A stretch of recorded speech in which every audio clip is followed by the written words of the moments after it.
Hi there, this is Stephen with Karma Astrology, here with your live daily Vedic astrology or Indian astrology forecast. Little update for the day.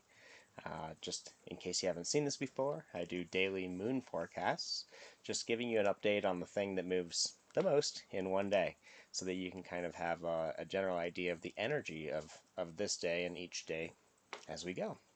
So this is going to cover this kind of evening and morning in the US and the Western world, and more of the full day in Asia and Europe. So, and then also, this is a sidereal forecast, so it uses a little bit of a different zodiac, orientation of the zodiac than the tropical zodiac. You can check out the difference between the two, but, besides that, it's basically a 12-sign zodiac, and here we are. So the moon today, as you can see below, down here, whoop, there. Excuse me, the moon is in Scorpio, and that's actually a somewhat difficult sign for the moon. It's known as to be debilitated in Scorpio because Scorpio brings up our deep emotional, unsettled feelings. It's the deepest, darkest water sign, so it deals with the emotions and kind of all of the ways that we wish to protect ourselves emotionally from the world. So when the moon comes into Scorpio, and the moon is our sensitivity and our feelings and our psychology, it tends to make us focus more on that kind of paranoia and the fears and all the things that kind of come with Scorpio. So it's a little unsettling for the mind, and it's a good day to remind yourself to calm down, take it easy, just, focus on things that do ground you.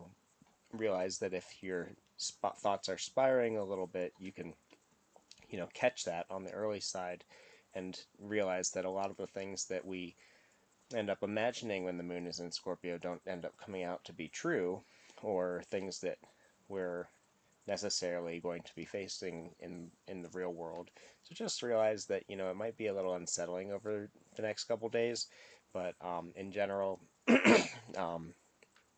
yeah, it's a good time to be grounded. It's a good time to kind of let that emotional perturbations, all those, deep, dark emotions kind of settle down and rationalize them into being just kind of some sort of machination of your mind, because oftentimes that's how it works with Scorpio. And then to drill down a little deeper, you can see that ANU next to the moon. That moon, by the way, that MO over here, is the ANU stands for Anuradha. Now, Anu means following or later, and Radha means, Radha was a character, a figure in Vedic mythology and Indian, spirituality, and Radha was a follower of Krishna and his most loyal devotee, and so she always was this day, and this when the moon is in this part of the sky, it kind of makes us focus on qualities like loyalty, and that kind of feeds into that Scorpio mindset where we might be worried about all the things that are unsettled in our lives, and where our loyalties really lie, and where other people, whether other people are trustworthy or loyal to us is a big theme today as well. But it's really a good day to focus on devotion. There's this sense of kind of pulling yourself up, rags to riches style, from from all sorts of different issues that you might be experiencing, and kind of rising above and finding a way to persevere and work through it. Anuradha is symbolized by the lotus, which grows in very muddy waters, and those muddy waters can kind of symbolize past actions or difficult beginnings. And then the lotus blooming on top of the water, is this most beautiful flower, and it's got all these petals, and it's so intricate and just very elegant in a way. So it shows that we can gain skills and accomplish a lot coming through, paths of difficulty. A lot of people say you kind of have to go through the hard times in order to really appreciate what you have for the good times. So today might be a day where you notice the beginning of the day is a little tougher, and it feels like you're in the thick of it. Whereas towards the end of the day, things start to feel a little more light, a little more positive. If you realize that all the things that you've really focused your attention on and committed to, and kind of worshipped in a way, and with that commitment, that sense of commitment and loyalty of Anuradha, those things end up turning out really well for us today. So keep up the hard work, and sometimes, a lot of times that can be making sure that we're working hard to keep ourselves emotionally stable, and while still being sensitive and caring and considerate, we don't want to close off too much or get too scared when the moon is in this part of the sky. Now, it's also with Ketu, you can see that KE down there, and Ketu is the south node of the moon for Western astrology people, and Ketu is about our past. It shows our past actions in this lifetime and past lifetimes, and anything that we're kind of bringing into the moment. So these kind of fears or insecurities might be coming up around things that have been issues for us in the past. So it might be a habitual pattern of stress or anxiety or worry that is really being called into our consciousness right now for us to work out the kinks and to kind of refine a little bit. And K2 tends to, since it deals with our past, it tends to make us a little bit more cynical, and I guess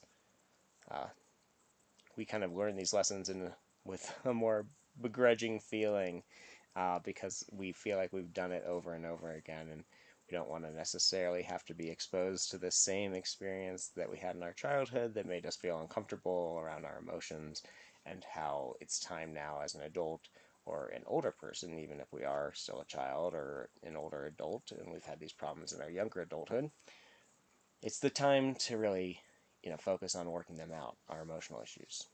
Um, Luckily, we have Mars and Rahu up here in the corner in Taurus on the opposite side of the node, kind of getting us to focus a little bit more on what makes us feel good. So Taurus is this feminine side of Venus, which is all about, good feelings, happiness, respect. And so when we are passionate, like Rahu and Mars make us, when they come together, they make us really passionate about wherever they are in the sky. So right now we're really passionate about feeling good.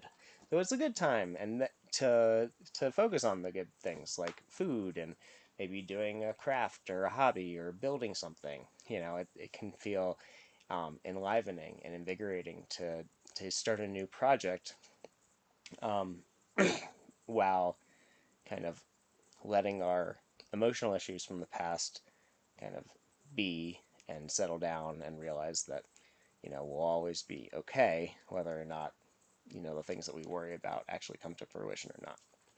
So that's kind of a big theme of the day.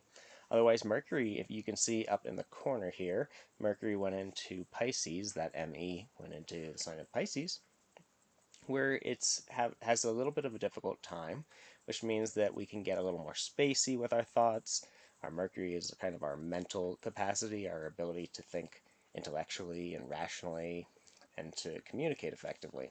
And Pisces is our kind of sense of creativity and unboundedness, and it really shows this kind of energy that allows us to escape and to not really define things, to get into this realm of uh, kind of the cosmic waters as opposed to the deep dark ocean of Scorpio. Pisces is a water sign that's more like ethereal. So when when we spend too much time in ethereal realms with our thoughts, we don't necessarily always take the time to make sense of the sentences that are coming out of our mouths. So something to keep in mind as the day goes on and as the month goes on, because Mercury will be in Pisces for about a month. And yeah, that's about it for today. I hope you enjoyed this. If you liked it, give me a thumbs up. Uh, Leave me a comment if you'd like me to comment or talk about anything in particular. I'm happy to make other types of videos. I'm really open and just hoping to provide value for you and your life. So yeah, hit the subscribe button if you want to see more of this stuff too. Otherwise, have a great day, and I will see you.